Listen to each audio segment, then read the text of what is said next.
Love until you had a child is one of the things that many parents say to child-free adults like myself. I mean, I wouldn't say this to someone just because it's rude.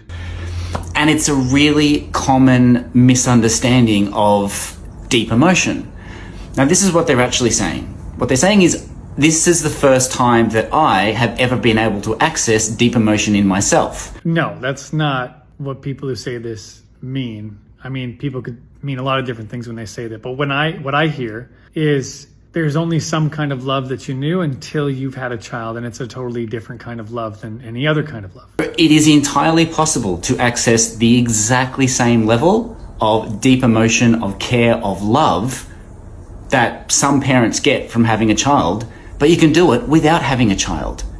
You can do it by going internally and really having a good long, hard look at yourself. You know, Jerry Seinfeld had this beautiful quote. I don't know who he was quoting, but he said, the greatest thing God ever did was not show people what it feels like to have a kid who don't have a kid. And I love that because we can't really speak to each other's experience. Obviously, I can speak to my experience before I had a child, but for someone who's child-free to know what it's like to have a child, there's no real bearing for real information there. I think this whole conversation just has to get to a place where we aren't thinking we're better than each other, because that's where it goes a lot of times, and you're not. There's different things. Me and my wife were talking about, how sometimes we miss the days where you could just get up and go, or sleep all day and all that kind of stuff. And I've had that. My wife went away for 2 weeks with my son to Russia, and I met her there. And after a couple days, I really missed them. It's funny. I missed the opportunity to be alone, have some of my alone time, and then I got it, and then I missed them and wanted them back. So there's two sides to every coin.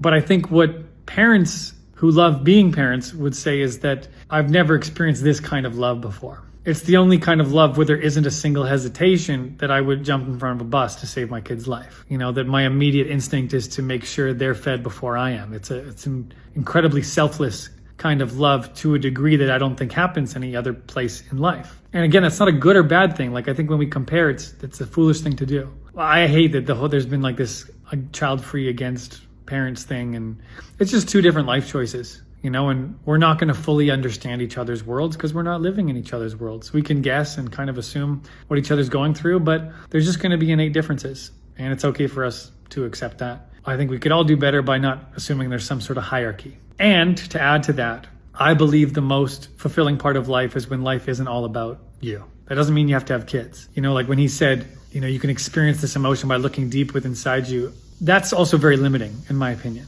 The most fulfilling experiences in life are ones that are shared, whether it's with a romantic partner, a child, or a family member, or a friend. When our life is bigger than ourselves, it gets really good and really interesting. I actually think it's impossible to be depressed while also having your life be something about more than yourself. And so when we look from that direction, I'm going to make my life big, and it's going to be about so much more than me. It's going to be about a cause of my family, the community.